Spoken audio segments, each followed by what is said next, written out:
مجھے نہیں سمجھ آتی کہ آپ ایک شخص کی محبت میں پاکستان سے نفرت کیوں کرتے ہیں؟ مولا علی علیہ السلام کے خلاف جو لوگ کھڑے ہوئے تھے مسلمان ہی تھے، تابعین تھے، بس گمراہ ہو گئے۔ دیکھیں یوٹیوبرز نے کس طریقے سے ولاگز بنائے ہیں، اللہ تعالیٰ نے ان کو ننگا کر دیا۔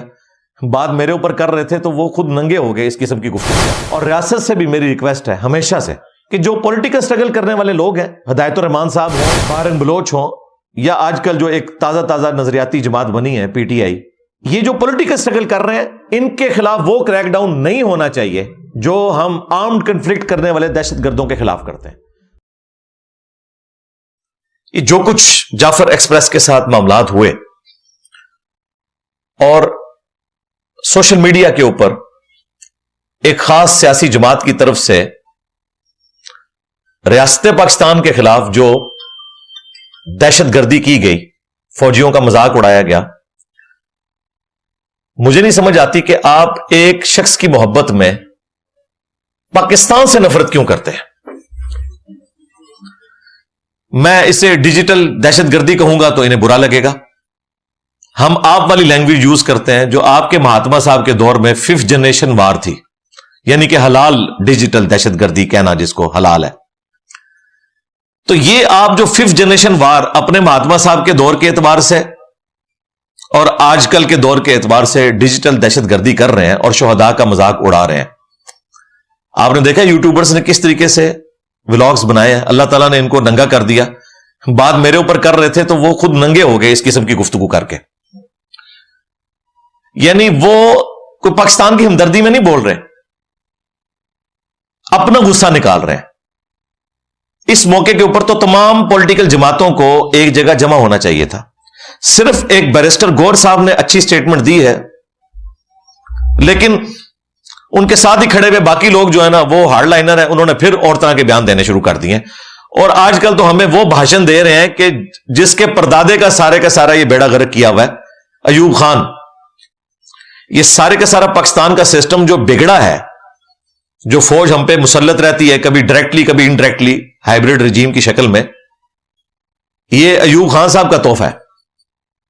اور دیکھیں مولانا مودودی رحمہ اللہ تعالی جو عورت کی حکمرانی کے حق میں نہیں تھے، ایوب خان کے مقابلے پر اس زمانے میں انہوں نے محترمہ فاطمہ جناح کو سپورٹ کیا تھا۔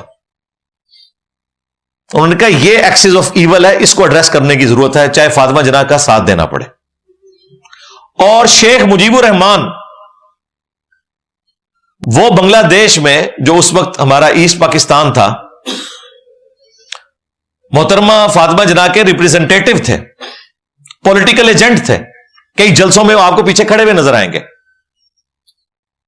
لیکن ہم نے ان لوگوں کے ساتھ کیا کیا؟ تو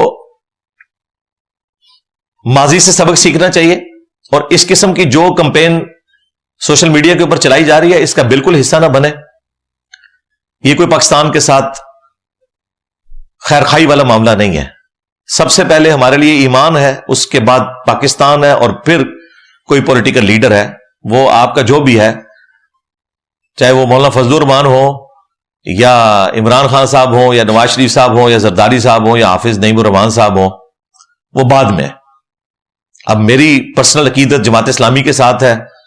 حافظ صاحب نعیم الرحمان صاحب جو ہے وہ اپرائٹ ایک انسان ہے۔ دیکھیں انہوں نے اپنی سیٹ واپس کر دی کہ میں سیٹ نہیں جیتا ہوا، اتنا حوصلہ کس بندے میں ہوتا ہے؟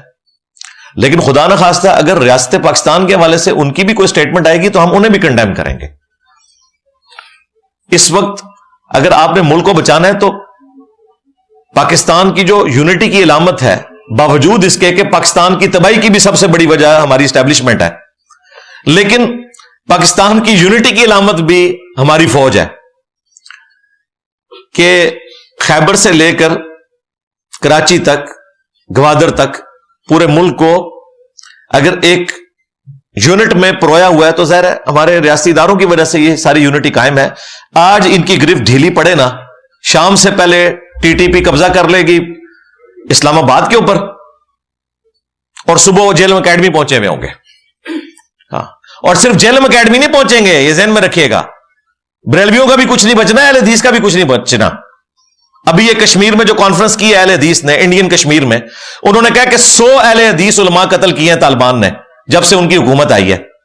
ہمارے کئی اسٹوڈنٹس ہیں وہ کہتے ہیں رفع الیدین نہیں کرنے دیتے ہمیں مسجدوں میں, پکڑ کے جیل میں ڈال دیتے ہیں. ان کو ہر رفع الیدین کرنے والا داعش کا بندہ نظر آتا ہے, اس چکر میں وہ علماء کو قتل کر دیتے ہیں.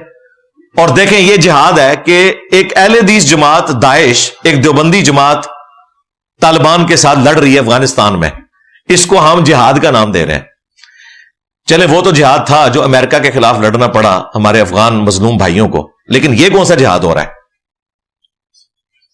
اور انہی کا ایک of shoot T T P کی شکل میں پاکستان کے اوپر مسلط ہوا ہے, اور ان کے کوئی مذہبی عزائم نہیں ہے, یہ ذہن میں رکھیے گا, کیونکہ ان کے ذاتی کریکٹر اس کو سپورٹ نہیں کرتے.